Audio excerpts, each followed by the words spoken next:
While it's hard to see from the outside, a fire has been burning inside this factory since 10:45 this morning. Firemen at first prevented from getting to the heart of the blaze because of the danger of a massive explosion. Burning filters located within machinery deep inside the plant, burning unchecked and releasing toxic and potentially explosive fumes. It took time for specialist hazmat uniforms to arrive from Sydney before the firefighting teams could enter the structure. We've got a lot of concerns in opening this up, that precautions have to be taken before we can actually get in there and extinguish the fire. The dangerous operation to fight the fire inside the plant finally got underway around 5. Tonight, a 250-metre exclusion zone has been established around the factory. Residents advised to keep clear. Matt Carton, NBN News.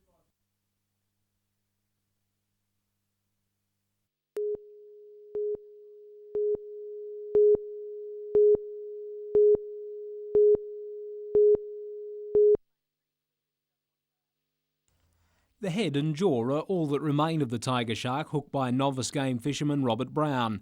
However, the Lake Macquarie Game Fishing Club members' excitement about his first competition catch soon turned to disbelief. We're bewildered and shocked, I suppose. As the four-man crew of the vessel Grumpy 1 cleaned the catch at Blacksmith's boat ramp, they made their grim find. I knew something solid in it because we could feel it in the gut. So when we cut it open, we got the whalebone out first, which was fairly big, and then when we went further, we found the remains. They discovered a skull, some vertebrae, a hip and a left arm. The tiger shark was hooked 55 kilometres off Catherine Hill Bay. The location provides few hints for police, who are now checking missing persons and unsolved murder files. Our main focus is identification of the body so that we can then work backwards to establish the circumstances of the whole incident. Further clues to the identity of the person could emerge tomorrow when a post-mortem examination is conducted in Newcastle. Police say dental charts and DNA samples will be used in the identification process. Gary Blair, NBN News.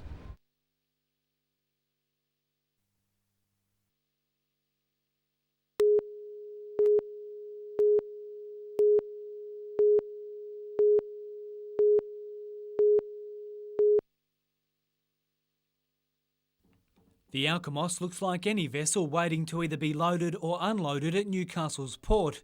But for the last month, the ship has been sitting off the city's coast because when quarantine officers inspected it, they found the cargo had been contaminated. In the early days, we've quite regularly found contamination. Nowadays, it's a very rare occurrence. Barley grains from the UK, left over from a freight job 18 months earlier, were discovered inside the hold where thousands of tonnes of phosphate-based fertilisers were stored. All fertiliser imported into Australia can be used in grain growing areas, and that's part of our role as quarantine officers and the Australian Quarantine Inspection Service is to protect the agricultural industries. 7,000 tonnes have been unloaded, but the importer, Incitec, has had to take careful measures to make sure this mountain of single monoammonium phosphate is safe for use in Australia. The sand-like powder, originally from the United States, is destined for the New South Wales wheat belt, where planting has begun early. The fertilisers had to be heat-treated and sifted several times to make sure the barley is either removed or sterilised to ensure the Australian grain industry remains free of imported diseases. No final decision has been made on the Alkimos and its remaining 30,000 tonnes of cargo, but it's expected to be resold offshore. Cullen Robinson, NBN News.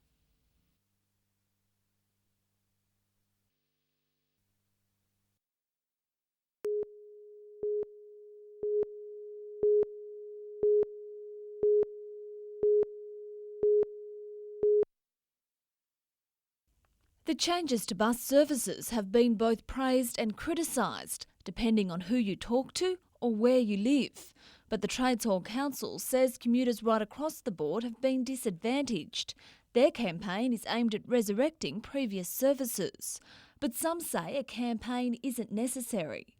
We gave a commitment right from the beginning that we would review and make any changes to the network that we thought was necessary. We have done that and we will continue to do that. In fact, since March, a number of amendments have been made, including additional buses and an increase in services.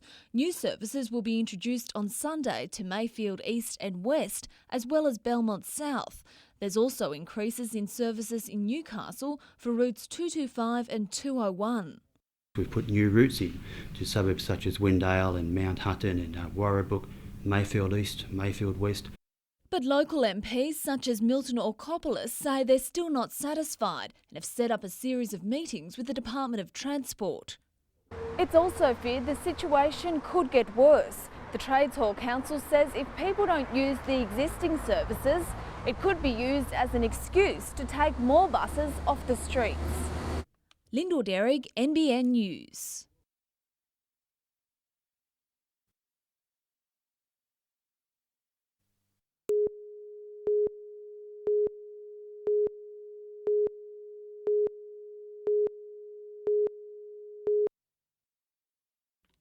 Commemorations at Currumbin on the Gold Coast began on a sombre note, a march through the streets embracing real tradition.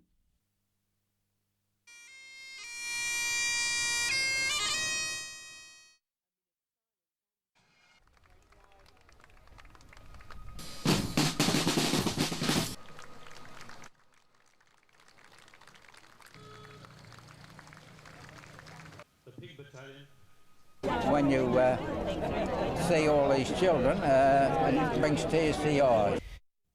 At Byron Bay, a gathering of old friends where war veterans exchanged forgotten stories. And it gave the town's oldest war hero, 91-year-old Stan Cook, an insight into the Gulf War by the youngest veteran present, 38-year-old American Danielle Purcell. During the memorial service, decorated war veterans paid tribute to the soldiers who didn't return, laying wreaths in their memory. Very pleasing to see little young ones here all joining in now. The numbers seem to be growing. Patriotism also strong in Lismore as thousands lined the streets to watch war heroes march through the city's CBD. To Coffs Harbour, where the spirit of Anzac Day continued, with people lining the streets to pay tribute to those who have served Australia. With no remaining World War I veterans in the city, the World War II diggers helped lead the parade. Young and old withstood the searing heat to honour those who answered the call at Gallipoli 87 years ago today. At Grafton, a special wartime display stole the spotlight. The only one of its kind on the coast, the images were on show at the Grafton Ex-Services Club. Outdoors, though, the tradition continued with a march through the main street. Clarence Valley residents out in force to show their support. From a magic sunrise at Port Macquarie to the streets of Taree, there was pride in our Anzac tradition. At a moving service, the president of the Foster Tuncurry RSL spoke of the uniquely Australian mateship in war times, the legendary Anzac spirit.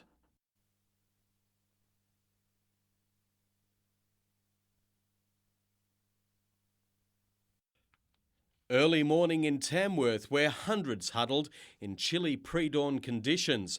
Those who served in wars and conflicts during the past century all remembered.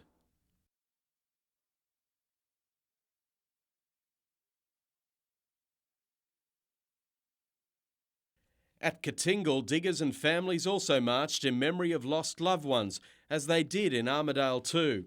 The words of one veteran capturing the spirit perfectly. Oh, well, I reckon it's your mates who you was with when you was at the war. Like it's everyone's around and then you meet chaps you haven't met for a long time, like on Anzac Day. We go down and have a beer with them. To Newcastle and Williamtown-based airmen and women who have colleagues involved in the war against terrorism led the dawn service march to Nobby's Beach. They were joined by thousands who came to remember servicemen and women from war theatres spanning Gallipoli to Afghanistan. So let their memory inspire us to work for the coming of the new light in the dark places of the world. Many followed the sombre service with some beachside reflection over a perfect sunrise, as they did further south at Terrigal on the Central Coast.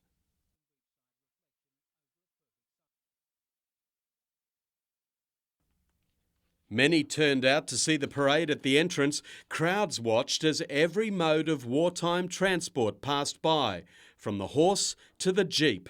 At Gosford, a mixture of sadness and curiosity as veterans and their families lay wreaths at the city's cenotaph to the haunting sounds of a lone bugler.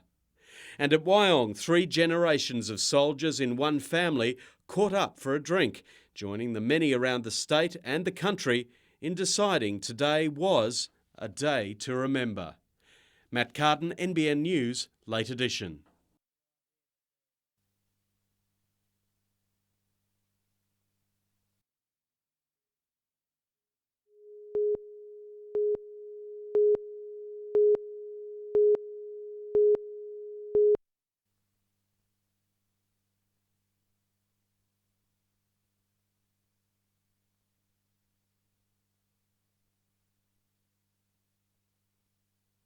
As long as you can put something back, it's, you don't want sort of a patron to have a non-involvement role, but we'll come up a few times this year.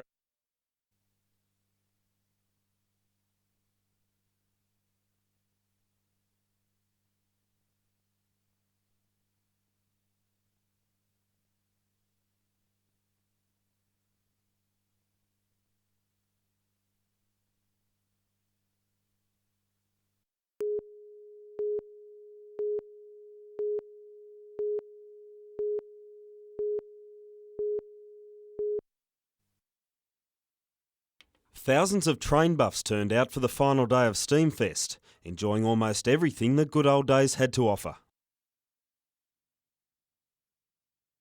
While some lapped up the jazz on Platform 1, others simply waited for the next train to come along. There's no doubting that once the steam clears, an obsession emerges, an obsession that keeps people coming back, but for a simple reason. Oh, I think it's just because it's something different. I mean, if you had them running everywhere every day, nobody would take any notice of them. It's just an attraction there that you don't see all the time. Not the most economical form of transport, the 3112 uses anything up to a tonne of coal an hour and has a top speed of just 80 kilometres an hour. But it takes more than just stoking the fire to relive the days of steam. If you didn't have people like the people that own the engine and the volunteers that work on them, we wouldn't have any of these today. The main event Steamfest is centred around is the duel between the 3801 and the Tiger Moth. And leading up to the race, train buffs had no doubts about who they were tipping. Oh, the 38 will have to win, there's just no arguing about that.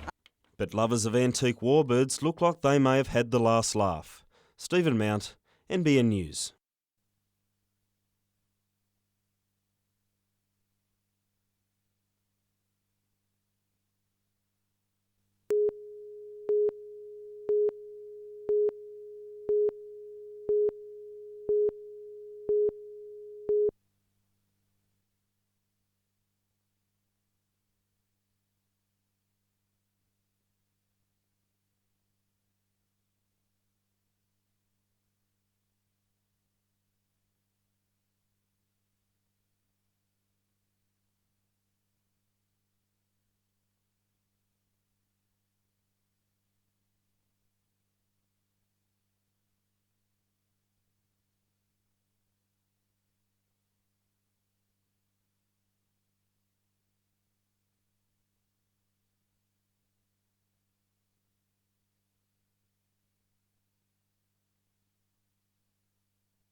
In his rookie season, Jared Morrell has been turning heads so far this year. A former national junior champion on the longboard, he was the only unseeded rider to reach the semi-finals of the World Qualifying Series event at Duranbar Beach at the weekend. On his way, the 20-year-old beat former world number 5 Tim Curran, while the likes of Mick Fanning, Luke Egan and Joel Parkinson didn't even reach the semis. One of the famed Coolangatta Kids trio, Dean Morrison, went on to win the event. In Premier League hockey, the entrants snuck home in the final minute to beat University by 1. Phoenix North and Maitland both won, while South overcame a slow start to beat Gosford. Played in tough conditions, it was 0-0 at half-time, but just 3 minutes into the second term, Stuart Fletcher broke the deadlock for the home side. He bagged a double in the 3-0 win. In Black Diamond AFL, some big winners, with Killarney Vale beating Warners Bay, while Cardiff booted 31 majors in their 136-point win. Newcastle City and Terrigal Avoca also had good days out. Round 2 of Group 21 Rugby League saw Aberdeen just home against Singleton, while Muswellbrook hammered Scone 50 points to 12. And the Newcastle representative side, named for the Country Championships, features a number of new faces, including West's halfback Trent Watson. Country rep forward Andrew Taylor, the notable omission from the team that plays Western at Dubbo on May 11.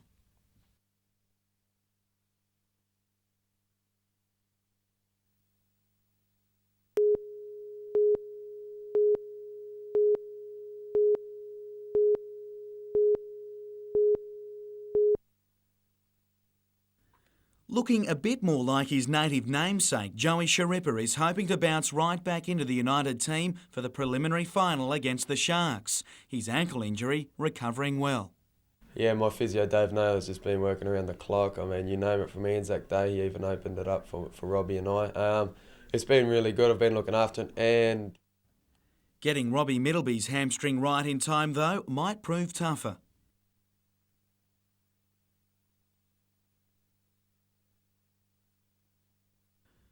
Who could blame him? United's three-pronged strike attack stung Perth 2-0 as they search for the elusive 3 goals required to win the semi-final tie.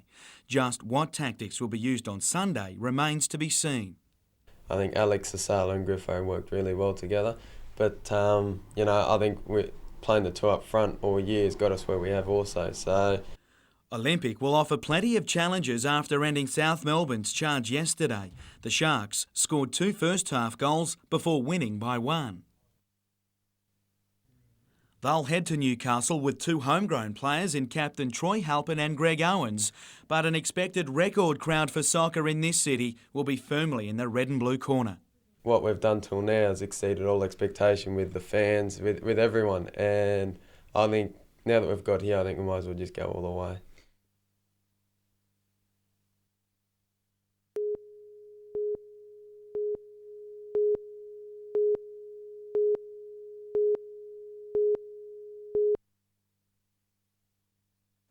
$19 million has been spent to overhaul the marketplace in the centre of Muswellbrook.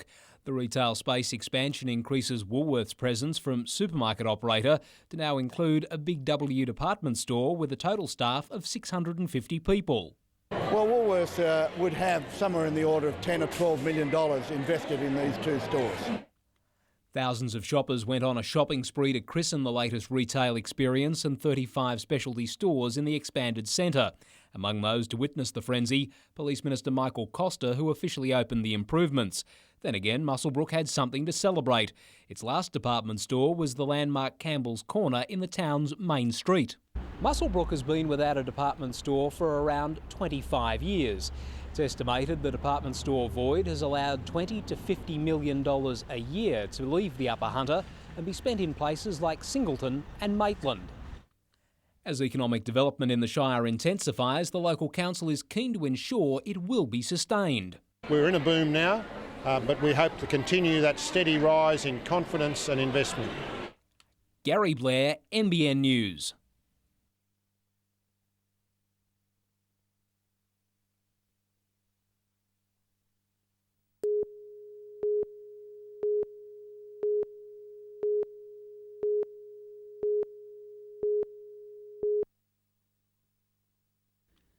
Having played 81 consecutive games in the red and blue, Steve Simpson has never been convicted of an offence since his debut back in 1999.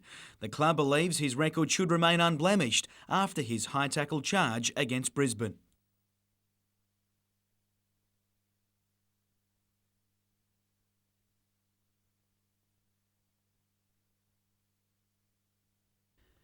His regular back row partner Ben Kennedy hasn't been named to play the Storm, despite reports he'll recover from yesterday's medical procedure to clean an infected foot and his desperation to play.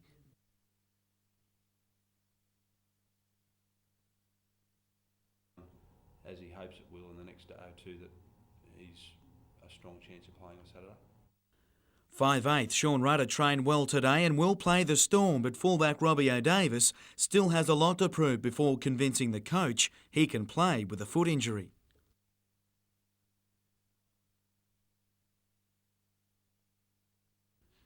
A contender for State of Origin, Josh Perry thought Friday's match was a good indicator of what to expect should he earn a start in the Sky Blue. It was the quickest game this year I've played in. Mark Hughes' hopes of retaining the state fullback jumper were dented today, with reports selectors are chasing a specialist custodian, and he's unlikely to get the Knights number one, even if O'Davis is ruled out. We've got to pick the best team for us. Jim Callanan, NBN News. Players from there on, but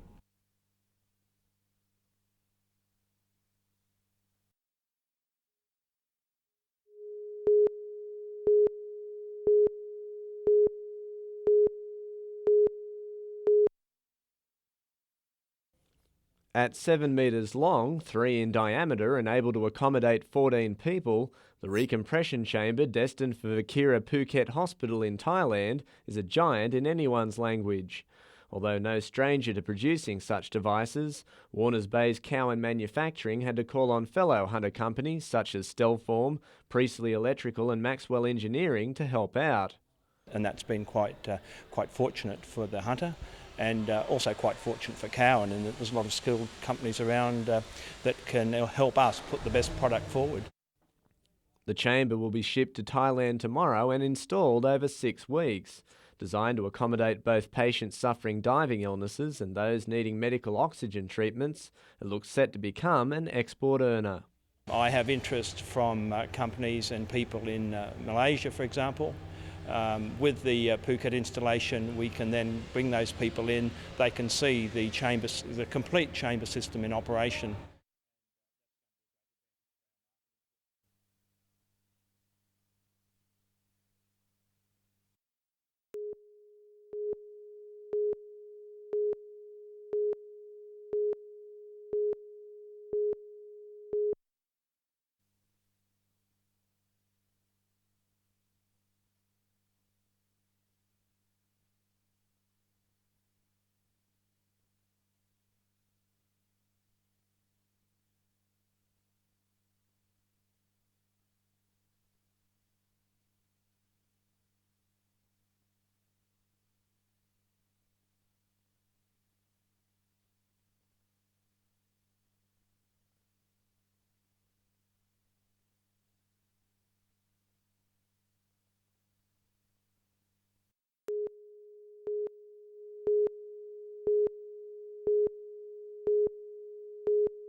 This is the first Volvo to line up for the Newcastle Variety Bash, and Car 122's crew have set themselves an important task in addition to raising money for the Variety Club.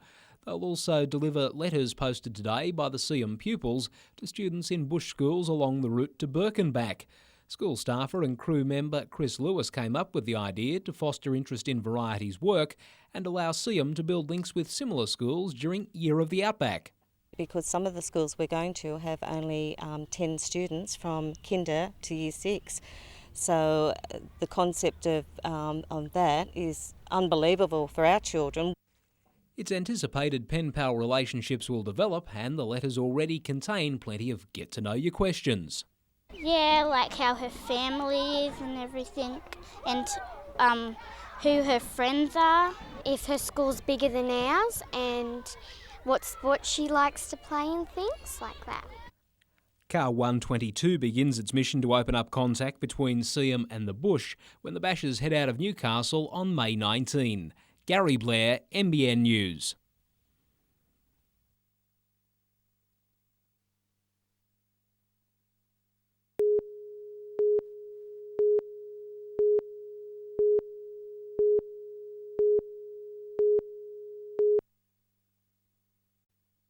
At last night's council meeting, Newcastle's ALP caucus fell to pieces. In a turnaround, ALP councillors Barbara Gaudry, Marilyn Eade and Peter McLeish stood side by side with councillors from the Independent and Citizens Group in agreeing to replace an ad valorem rate system with a new base rate. Green councillors Margaret Henry and Ian McKenzie opposed, along with ALP's Sonia Hornery and Paul Scobie, who was today fuming over the result he sees benefits the rich. The reason they're actually paying high rates is because they've enjoyed this amazing increase in valuation, this amazing capital gain. Under the base rate system, those with the average land value in Newcastle of $85,000 will pay $1.36 more a week, while those at the bottom and top of the land scale will pay less. Throughout the city, for those who do get a rate increase if we change the system, no one will pay more than the cost of a midi for a non-member at the Workers' Club. And that's $1.95, the highest rate increase a week anyone would face. The final rate vote is next month. Ratepayers will also be slugged with an across-the-board 3.3% increase in their rates, along with a $15 annual environment levy to help reduce pollution in Newcastle. Vanessa Trezise, NBN News.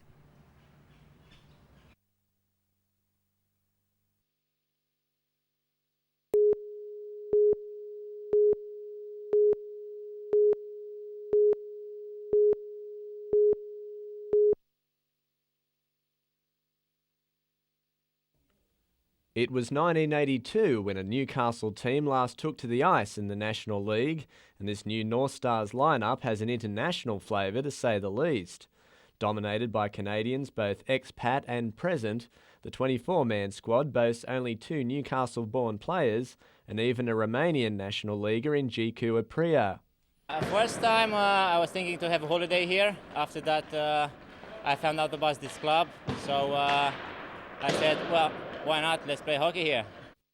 While Gicu will also help develop the game's junior ranks during his time in Newcastle, 2 of the Canadians come from a youth comp of their own.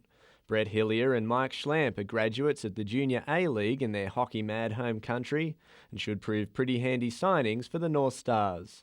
We grew up playing it from when we were 3-4 years old, so we've been playing it for a while, and that's what we're known for over there. That's what we do, so come and help you guys out.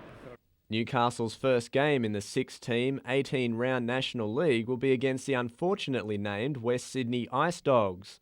Also new to the competition, they boast players poached from the reigning premiers. The first 3 or 4 games are critical as to how the team comes together, but all indications right now are that the boys are really together, that they will put it all together when it counts. Colin Baldwin, NBN News.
Robbie Middleby was put through his paces away from his United teammates this morning, and by the midfielder's own admission, he's not 100%. Just got to prepare myself because it was so disappointing last week not being a part of it, and you know, if I'm not a part of it this weekend, I've just got to face it and wish the boys all the best. Middleby had an ultrasound this afternoon on his injured hamstring, which showed that it's healed considerably but is still torn. He'll make a decision on his fitness tomorrow. Teammate Joey Shripper, meanwhile, is a brighter prospect. The midfielder trying not to push his injured ankle too hard, but extremely keen to play. I've got my parents and family and that are trying to get up. I think they're just waiting on my call whether I'm going to play or not. So I know it'd be really nice. I mean, they're talking about a record crowd, home support. It's what every sort of player dreams for. But perhaps not every player, with Olympic Sharks coach Gary Phillips saying today that his side's reaction to a massive Newcastle crowd could well determine the result on Sunday.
Teams will be selected this Sunday night for the City Country match, and it's great to see the traditional clash taking place before State of Origin. Now, what it does is give the players who wouldn't otherwise normally be in contention for New South Wales a chance to impress selectors. In the old days, club football form got you into the team, but that form was left at the door, and how you played for City or Country determined whether you went to the next stage. This year, the only change from that is that Gus Gould, the New South Wales coach, has the option to withhold certainties from the New South Wales team. Good news for the Newcastle Knights. They'll have anywhere up to 7 players in the Country Origin team, plus they have the bye that weekend. Now, Canberra centre James Evans has been in good form recently, but suffered a bad blow last week. Now, as you can see, he crashed into the goalpost, damaging his cruciate ligament in his knee. It only adds to the problems the Raiders face on the bottom of the ladder, and their club CEO and football manager have also recently left. On to round 8's tips. Tonight's clash sees the Rabbitohs take on the Broncos. Now, South haven't beaten the Brisbane Broncos in a club match since 1989, and I don't think that's about to change. The Knights face a tough one tomorrow, taking on the Storm at Olympic Park. Knights will win that one, of course. I think the Roosters, Sharks, Dragons, Eels and the Tigers will win their games. Good luck with your tips. I'll see you next week.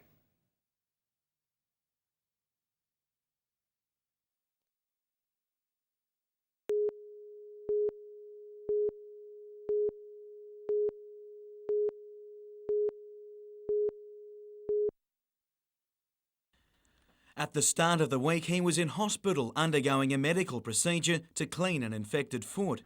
Today, Ben Kennedy was running around with his side. After 3 weeks out, his return couldn't have come sooner. Yeah, I've only really got out of bed yesterday, so I've been in bed for about a week, so just got on the rail yesterday for a bit of a blow. I felt just feeling pretty lethargic with all the drugs and stuff I've been on.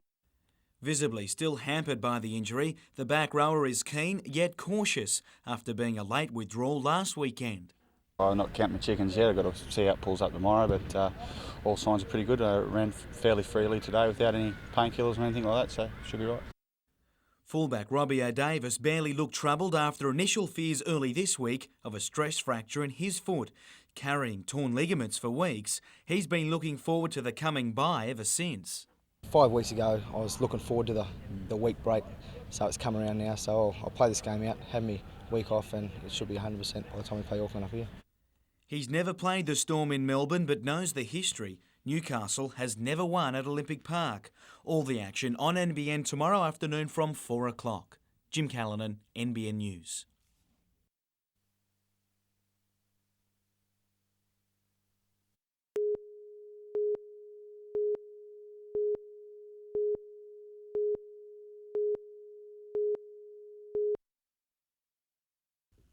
Confined to the physio's room for much of the last 2 weeks, today was Joey Sharippa's day of reckoning. After good reports on his recovery, the real proof is on the paddock, and coaching staff gave him a thorough workout.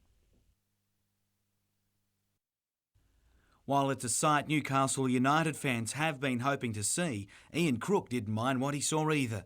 He's certainly trained tomorrow with the team, and that'll be another test for him then, but just at the moment I think things are looking positive. But just where Crook will play Sharippa is another question. Given he's had little time running for 2 weeks and the way United played in the win against Perth, Newcastle may well start with the same 11 that ran out against the Glory. You need to pick a side that you believe is capable of winning that game, and yeah, we'll go through a few things tomorrow and we'll let the boys know tomorrow night what the side will be, so find out then, mate. Whoever runs out can expect to be greeted by a record crowd for a soccer game in Newcastle, with more than 20,000 tipped to pack Energy Australia Stadium on Sunday. I think these are the sort of games you look forward to, you know, and 20,000 against you or for you, you enjoy playing in front of it. So, and when you've got a whole town behind you, it's looking good. Jim Callanan, NBN News.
The Hunters' lone representative in the stateside, Ashley Beashall, was among the Blues team that continued to dominate the Australian Championships. New South Wales looked in ominous form, leading by 2 midway through the match. The home state didn't take long to get a 3-run buffer. From there, they shut out the ACT with some pinpoint pitching to ensure a spot straight into the decider tomorrow. The ACT have a second chance to reach that match against Queensland. Newcastle Rugby League action starts tonight with Macquarie hosting Maitland at Peacock Oval. All other games are to be played tomorrow with the pick at Lakeside Sporting Complex, with the top of the table game between Raymond Terrace and West set to be a highlight. The match of the round in Newcastle and Hunter Rugby Union has to be the Wanderers-Hamilton game. The Hawks are flying high undefeated, while the two Blues play at home for the first time this season. And almost all NBN Soccer League games have been moved to allow players to attend the Newcastle United NSL preliminary final. Only Edgeworth and Maitland play on Sunday, but that match is at an earlier time.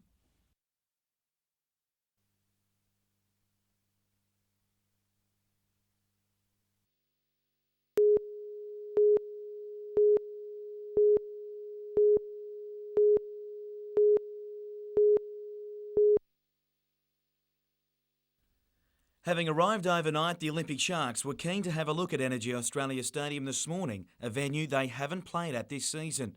And you got the feeling most just want the big game to begin. The coach had a very restless night, yeah, if anyone wants to know. But two former Newcastle boys feature in the Sharks squad, including Greg Owens, but players were off limits on match day eve as the side went behind closed doors for its final session. No secrets, though, about what the coach thinks his opponents will do after that last-up performance against Perth. I expect exactly the same. After last week's result, you would think that those players are riding high on confidence. United also completed final preparations this afternoon and have all but confirmed Joey Sharippa will return from injury, but to the bench. The same starting 11 that began against the Glory is expected to greet Olympic tomorrow as well. So the circumstances this week are entirely different. There's going to be a lot more pressure on Newcastle, the 20,000 expected fans, as you suggested. So we can relax and go out there and play now. That expected record crowd will hardly give Olympic any relief and may be the home side's biggest weapon.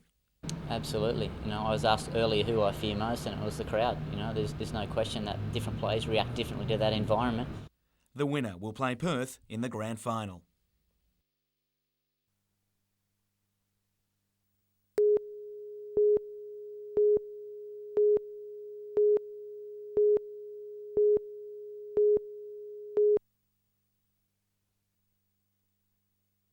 Police today door-knocked houses at Pelican. Residents were shown a computer image of a man wanted for questioning over the rape of a 16-year-old girl. She'd been waiting at a bus stop in the area just after 11 on Tuesday morning. She was approached by a man from the other side of the road that came over and asked her to give him a hand to look for his dog that he believed was stuck in the bush.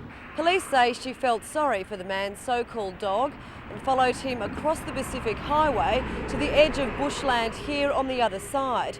She soon became suspicious and went to move away when he pulled at a knife and grabbed her.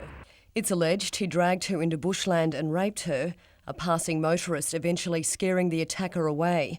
The man's described as being aged in his mid-30s, with fair to ginger crew-cut hair and is tall with an athletic build. He was wearing dark blue pants and a dark blue collared shirt.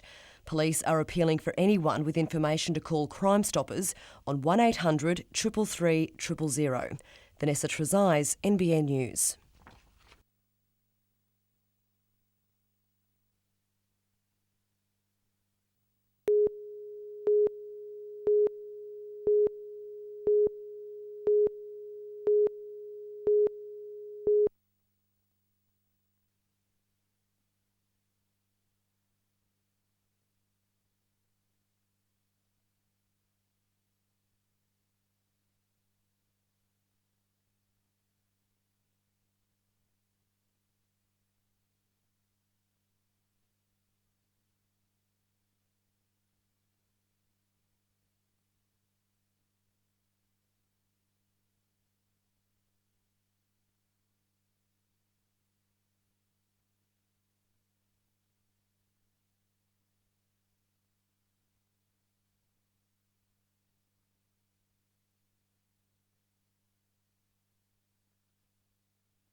Fishermen, their families and friends gathered to watch the burning of the boats at Mannering Park last night.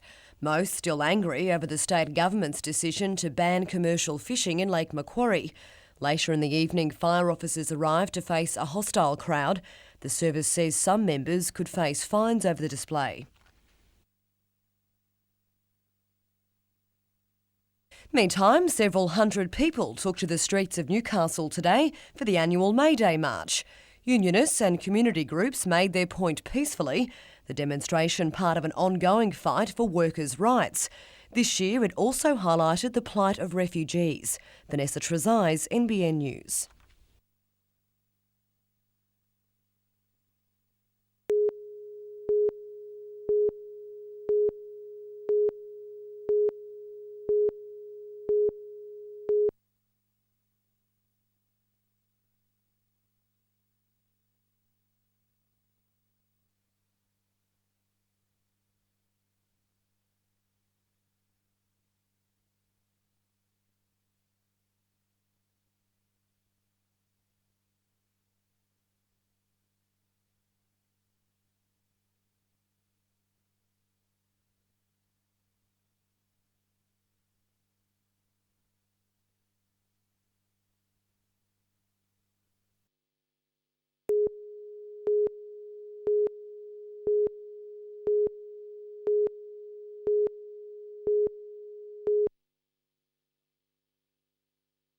Staff at the Newcastle Commercial Fishermen's Co-op have never unloaded a catch like this. The deep-sea long-line fishing boat, the Petuna Endeavour, discharged its frozen cargo today after spending 2 weeks in the Tasman Sea, almost halfway between Australia and New Zealand. It's big business, with the co-op earning around $12,000 in unloading fees for this catch alone. We've lost Lake Macquarie, which was a major source of income for our co-op. We've had to sort of try and pick that up from a new area, so this is one direction we can move, yes. It's the first time Tasmanian-based skipper Phil Howe has brought his 25-metre vessel to Newcastle to unload, and Co-op staff hope it won't be the last. We've been fishing. We've tried unloading in Eden and Sydney and just thought we'd try here and give it a go. But we're from Tasmania, but it's just a wee bit far to be unloading there. We're hoping that other fishing companies now will see Newcastle as a potential to unload. We've got a fabulous harbour, as everybody knows, and we've got a beautiful facility, so we're trying to sell that. If it's the closest port, it seems to be really good actually. It works really well from what I've seen of it so far. And if kingfish, harpooker, coral perch or this 42-kilogram blue-eyed cod are to your liking, some of them are now on sale at the Newcastle Co-op. Paul Lobb, NBN News.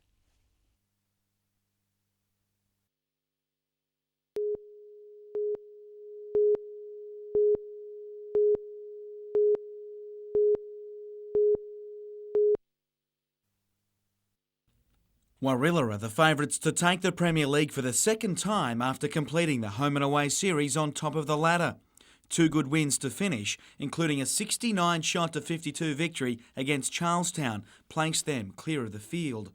Windale Gateshead is the only Hunter team still in with a chance. It must beat the Hills this weekend to leapfrog Marylands and sneak into the playoffs.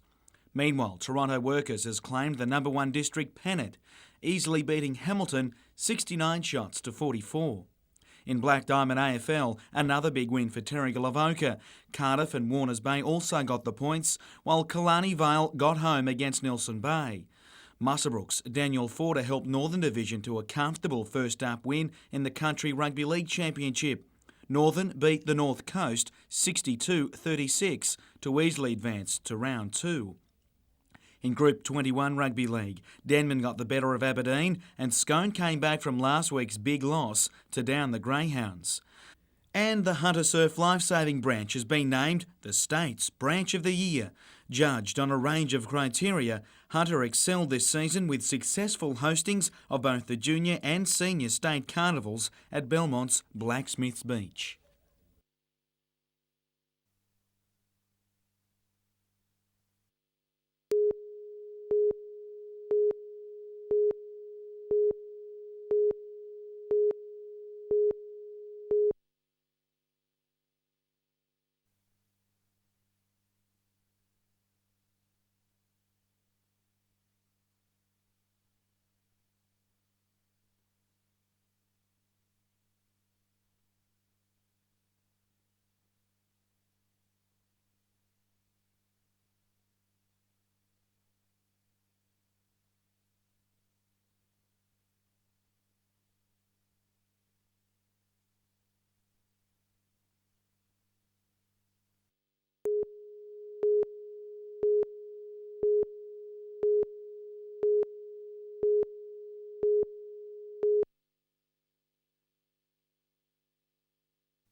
This convoy of four-wheel drives may appear to be lovers of the great outdoors heading bush to enjoy themselves, but these club members are on a mission.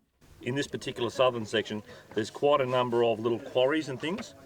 We need all those checked this time. It's part of the community's contribution to Operation Ambush. The Lower Hunter Police initiative comes after vehicles reported stolen from Newcastle, Maitland and Cessnock were later discovered dumped in bushland around the Raymond Terrace area.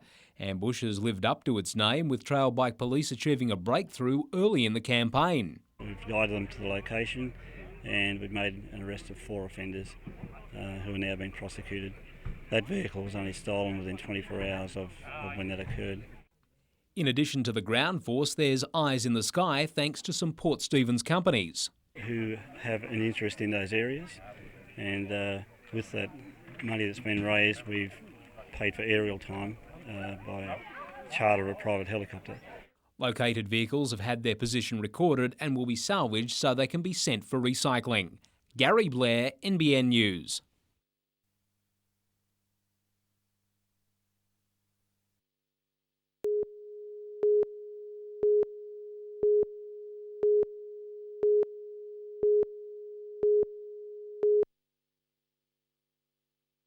It seems Newcastle isn't big enough for two shows, and when a bitter rift between show organisers and sideshow operators led to a rival event being held at Spears Point this year, the public voted with its feet. Well, the Show Association itself lost 50% of its income this year, and at this point in time we really need $250,000 to be able to move into and start to prepare for next year. The Show Association owes almost $250,000 to as many as 50 creditors. Even some cash prizes awarded to livestock and animal breeders have yet to be paid. I guess to be in this position this year, particularly in its centenary year, is quite devastating. In a bid to recover the losses, show organisers today launched a campaign asking business and the public to bail it out. The Showman's Guild is planning to stage its rival event again next year, and the Show Association appears unwilling to compromise on key issues like changing the date of the Newcastle show. It's very difficult to change our dates, so we wouldn't do that hastily. Or offering free entry, like the Spears Point event. That and the rents we get from exhibitors and Sideshow Alley are our major income sources. So if we were to do away with our entry fees, we'd have to supplement it from somewhere else. Paul Lobb, NBN News.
Three years ago, NBN brought you the story of little Brittany Tasker, who spent 9 months with burns in hospital after striking a household match that set her dress alight.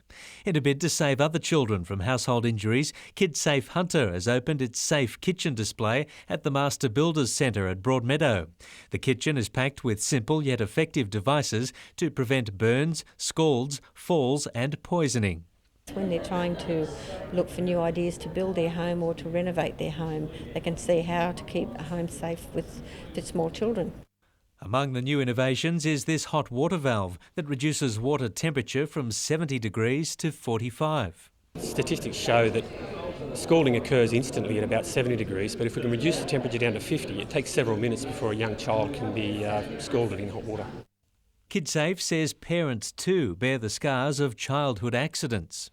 The guilt that parents lives with them for the rest of their lives, whereas children will heal and get over their injury. Parents are usually stuck in that emotional turmoil. I should have not let that happen to my child.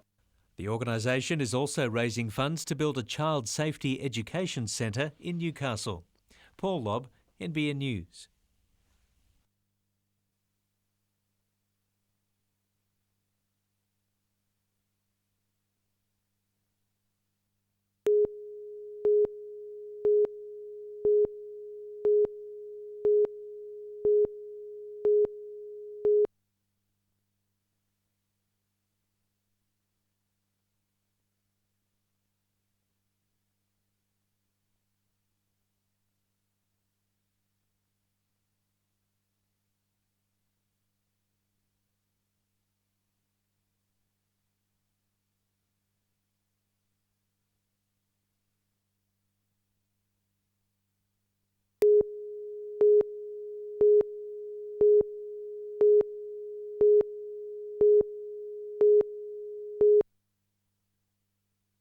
Public playgrounds have long provided toddlers and their parents with a much-needed breath of fresh air. However, the future for the outdoor equipment has been under a cloud because of increased public liability insurance. Singleton Council has been proactive and developed a playground management strategy to keep the swings in the park. And have the strategy in place and working for us before the insurance company steps in and seeks to penalise us with higher rates and charges. The plan Council approved this week will ensure equipment is maintained, new playgrounds are built and any risk of injury is managed. We can't eliminate the risk of injury, so no one would want to play in a park that had no risk, I'd imagine. Kids want to test the limits of their abilities, and that's part of play. Historic items like Townhead Park's Matilda Army tank will stay put with measures taken to minimise the injury risk. While Council has done its bit, there's now a greater responsibility on the shoulders of playground users. Our playgrounds have little stickers with that sort of information, asking people to let us know if they find a problem so we can address it. Gary Blair, NBN News.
A key part of Newcastle's Spring Carnival since 1984, the $125,000 Spring Stakes has a reputation for attracting the next big things of Australian racing.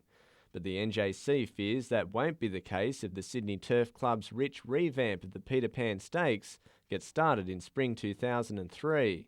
The fact that it's $1 million, but more importantly the fact that it's 1,400 metres only 5 days before our Spring Stakes, which is 1,600, is cause for great concern.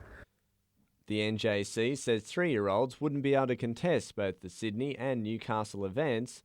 It's lodged a complaint with the Turf Club and will also approach the Thoroughbred Racing Board.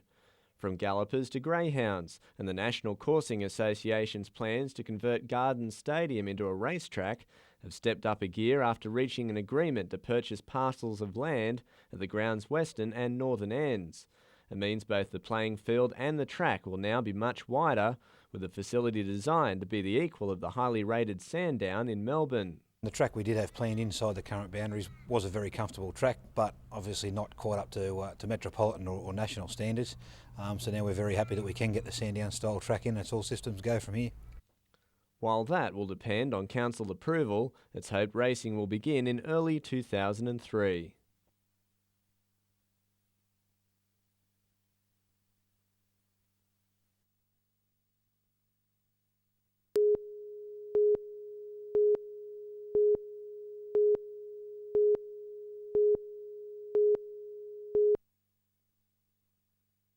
There was plenty of friendly competition at Marks Point today as members took part in a special fours tournament to mark the club's birthday.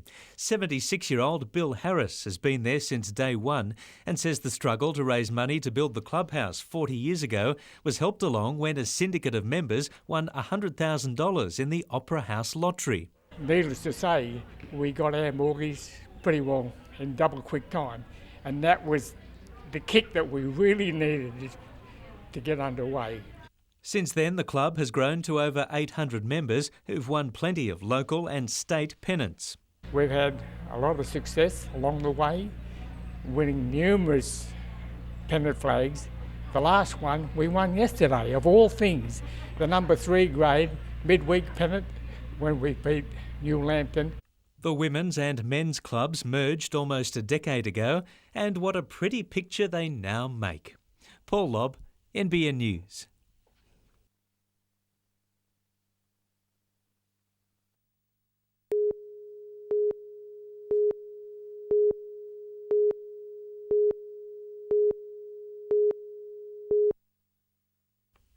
For professional and amateur triathletes, the Hawaii Ironman is the equivalent of Mount Everest. Come October each year, 1,500 competitors take on a course that can bring the fittest bodies and strongest minds undone. And one athlete set to take on the gruelling event is Curry's Peter Brown. It's basically been a dream since I've started triathlon, since I was probably 18 years old. It's just an ultimate challenge, I guess you could say, to mind and body. Peter qualified for the race at last month's Foster Ironman, where he finished 74th overall. And next week he resumes full training for a race he expects to be the most painful of his life. Possible heatwave conditions and strong winds among the many challenges he'll have to overcome. Winds like 80-90 kilometres an hour. Last year there was reports of the pro females being blown off their bikes, like reports of strongest winds ever. It took Peter 9 hours and 40 minutes to complete the Foster Ironman, but recording a good time isn't his main goal in Hawaii. To excel over there would be excellent, but basically my first option is to finish. Cullen Robinson, NBN News.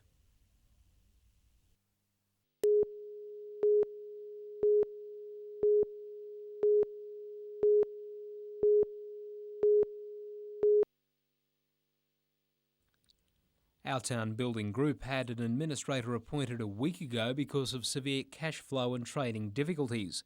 The Warners Bay home cladding business and factory will continue trading in the short term after creditors met today. Administrator Lloyd Kerr says the Our Town Group, which employs 60 workers, will be considered for sale as a going concern.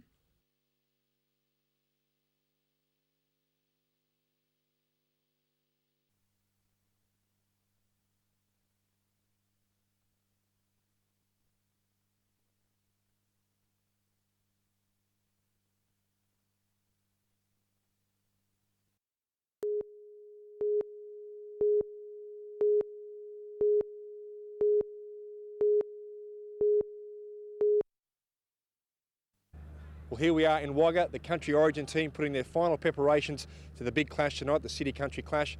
And Wagga has been, at fever pitch all week. Having a look at this Country team, plenty of good combinations there, thankfully mostly to the Newcastle team. A lot of players there, but the Haas, Brett Camorley and Scott Hill will play a big part here. Of course, last year they were very successful in the win the Country had.